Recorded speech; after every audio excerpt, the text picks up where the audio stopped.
باب ما جاء في قضاء النذر عن الميت. د نظر قضایی چې ستا پلار مور خور ترور د نظر په ځان باندې منلې دی نو ته د هغې د طرف نه قضا راوړلی شي که نه شي راوړلی هغې باندې د نظر روجې پاتې دي نظر حج پې پاتې دی نظر روپۍ پې پاتې دي نو ته د هغې نظر پوره کولی شي که نه شي. وبه حدثنا قتيبة قال حدثنا الليث عن ابن شهاب عن عبيد الله بن عبد الله بن عتبة عن ابن عباس أن سعد بن عبادة استفتى رسول الله صلى الله عليه وسلم في نذر كان على أمه توفيت قبل أن تقضيه فقال النبي صلى الله عليه وسلم اقضي عنها. پدې کې دلیل چې په قضا د هغه حقوق واجبو باندې عن المیت چې په میت باندې کوم حقوق واجب دي قرض دی ور باندې نظر دی ور باندې داغي ټول دغه چې دی دا سیب داغي دغه کولی شي ایفا کولی شي او دې ته جمهور ذهاب کړی دی.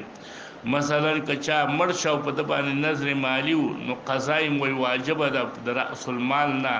د غولی باندې واجب ده اگر که وصیت هم نه کړي خو به هم لازم ده. کدو نه چې یو سړی دا نظر منلې په مرض الموت کې نو هغه به د ثلث نه پوره کیږي او د ثلث نه زیات چی هغه کې د وصیت نه جاری کیږي. باب ما جاء فی فضل من اعتقا چې څوک اعتاق وکي خپل غلام آزاد کی داغي فضیلت بیانوي.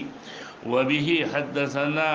محمد بن عبد الله قال حدثنا عمران بن عيينة وهو أخو سفيان بن عيينة عن حسين عن سالم بن أبي الجعدي عن أبي أمامة وغيره من أصحاب النبي صلى الله عليه وسلم عن النبي صلى الله عليه وسلم قال أي امرئ مسلم أعتق امرأ مسلما كان فكاكه من النار غب سبب شي د خلاصوالي د ورنا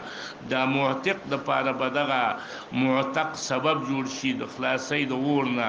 يجزئ كل عضو منها عضوا منه یعنی جائز بشي په بدل کې بشي هر عضو د دې معتق د هر عضو د دې معتق. وايما امرئ مسلم اعتق امرأتين مسلمتين دو خزي مسلمان کړي نو کانتا فکاکه من النار یجزئ كل عضو منها عضوا منه. وزګوره د یو سړی چې دوه خزي حلالي ازادي کې دي کې ډیر ثواب دی که یو سړی یو غلام مسلمان آزاد کې دي کې ډیر ثواب دی یعنی که یو خزا آزادۍ نو د ثواب نیم دی په نسبت سره هغه ته چې یو سړی غلام آزادۍ داغي ثواب دو چند دی دې ته چې د خزا مسلمان آزادۍ نو خزي مسلمان اجر د مسلمان سړی د پاره نمای دی د هغه اجر د آزادولو د غلام مسلمان نه او خزه مسلمانه چې دا هغه د پاره د خزي آزادول او د